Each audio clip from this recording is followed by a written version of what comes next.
தாய் தமிழ் உறவுகளுக்கு வணக்கம். விஜய் புதிய நெருக்கடியில் சிக்கினார். விஜய் புதிய நெருக்கடியில் சிக்கினார் என்ற தலைப்பில் இந்த காணொளியை காண்கிறோம்.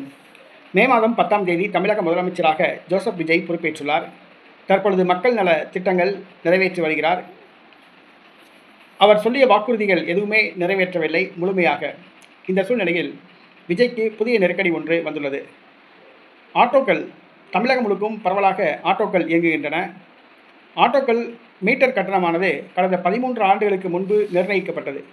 அதற்கு பிறகு மீட்டர் கட்டண உயர்வு அளிக்கப்படவில்லை. 13 ஆண்டுகளுக்கு முன்பு கட்டண உயர்வு அளிக்கப்பட்டது.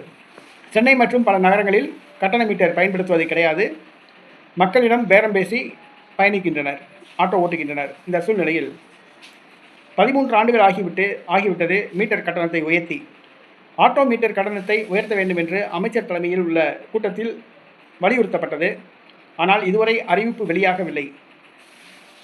சட்டசபை கூட்டத்தொடரில் தமிழ்நாடு முதலமைச்சர் ஜோசப் விஜய் ஆட்டோ கட்டண உயர்வை அறிவிக்க வேண்டும். அப்படி அறிவிக்காவிட்டால் நாங்கள் ஆலோசனை கூட்டம் நடத்தி காலவரையற்ற போராட்டத்தை நடத்துவோம் என்று ஆட்டோ ஓட்டுநர் சங்க தலைவர் கூறியுள்ளார். ஆட்டோ மீட்டர் கட்டணம் உயர்த்தி அறிவிக்கப்பட வேண்டும்.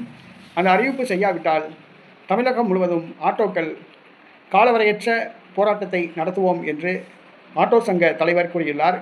ஜோசப் விஜய்க்கு இது நெருக்கடியை கொடுத்துள்ளது. ஏனென்று சொன்னால் தமிழ்நாடு முழுவதும் பேருந்துகளுக்காக காத்திருக்காமல் மக்கள் ஆட்டோக்களில் தான் பயணிக்கின்றனர். அந்த ஆட்டோக்கள் காலவரையற்ற போராட்டம் நடத்தினால் விஜய்க்குத்தான் தர்மசங்கடம். விஜய் ஆட்டோ மீட்டர் கட்டண உயர்வை உயர்த்தி அறிவிப்பாரா அல்லது போராட்டம் நடத்துமா என்பது தெரியவில்லை. பொறுத்திருந்து பார்ப்போம்.